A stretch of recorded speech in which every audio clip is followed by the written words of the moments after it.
तर finally छावाचा trailer release झालेला आहे मित्रांनो. स्टार कास्ट विकी कौशल, रश्मिका मंदाना, अक्षय खन्ना, आशुतोष राणा आणि विकी कौशल हे छत्रपती संभाजी महाराज यांच्या रोलमध्ये आहेत आणि रश्मिका मंदाना या येसुबाई भोसले यांच्या भूमिकेमध्ये दिसणार आहेत. तर आशुतोष राणा हे सरसेनापती हंबीरराव यांच्या भूमिकेमध्ये आपल्याला दिसणार आहेत.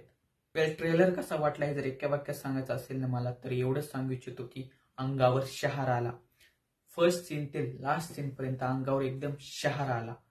कामीचे बिग सेट, सिनेमॅटोग्राफी, ऍक्शन्स, पुन्हा ऍक्टिंग लेवल हे सगळंच खूप भारी वाटत आहे मित्रांनो. प्लस पॉइंट आहे विकी कौशल. आफ्टर सरदार उधम सिंग छावामध्ये त्यांची परफॉर्मन्स खरं सांगतो करिअर डिफाईन परफॉर्मन्स होणार आहे. ज्या प्रकारे ते एकदम डायलॉग डिलिव्हरी करतायत, ज्या प्रकारे ते रोअर करतायत, एकदम असे जे ओरडत आहेत, ज्या प्रकारे ती डायलॉग इंटेन्सिटी आहे त्यांच्या ऍक्टिंग लेवलमध्ये, ते खरंच खूप म्हणजे खूप म्हणजे असं मी तर माझी गुजबम्स, मी तर आश्चर्यचकित झालो की काय म्हणजे कोणत्या प्रकारची ऍक्टिंग करत आहे ते विकी कौशल.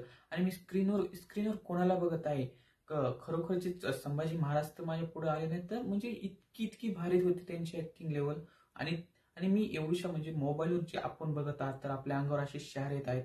जर हेच त्यांचं रूप एकदम मोठ्या स्क्रीनवर 14 फेब्रुवारी जेव्हा आपण बघेल ना, आपण बघताल ना, तेव्हा खरंच इतके गुजबम्स येतील ना आपल्याला. आणि आणि आणि जी ऍक्टिंगची इंटेन्सिटी आहे ना त्यांच्यामध्ये, ती खरंच खूप खूप म्हणजे खूप भारी आहे. मूवीचे डायरेक्टर आहेत लक्ष्मण उतेकर आणि त्यांनी विकी कौशल यांना कास्टिंग करून हे खरंच अत्यंत उत्कृष्ट काम केलेलं आहे.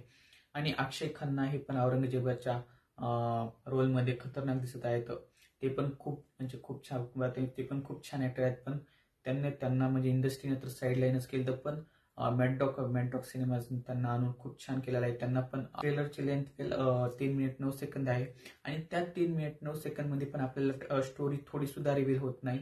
आणि खूप स्मार्टली कट केलेला आहे ट्रेलर आणि ते खरंच खूप छान एडिट पण केलेला आहे. आणि ते मला आवडला ट्रेलर, खूप म्हणजे खूप आवडला. आणि म्युझिक दिलेलं आहे ए आर रहमान सरांनी. आणि ज्या पण प्रोजेक्टमध्ये ए आर रहमान सर यांचं नाव जोडलं जातं ना, ते ऑलरेडी त्या मूवीचं म्युझिक ऑलरेडी गोटेड असतं. तर आपण त्या म्युझिकला डोळे बंद करून विश्वास ठेवू शकता. सांगतो मित्रांनो, ट्रेलर हे खूप म्हणजे खूप छान आहे. मला खरंच खूप आवडला, मनातून खूप आवडला. आणि प्रत्येक मराठी माणसानं 14 फेब्रुवारीला हा पिक्चर बघायला गेलंच पाहिजे. तर तुम्ही पण जा. आणि मला ट्रेलर खूप आवडला. तुम्हाला कसा वाटला हे नक्की सांगा. तुमची व तुमच्या परिवाराची काळजी घ्या. थँक्यू. Take care. बाय.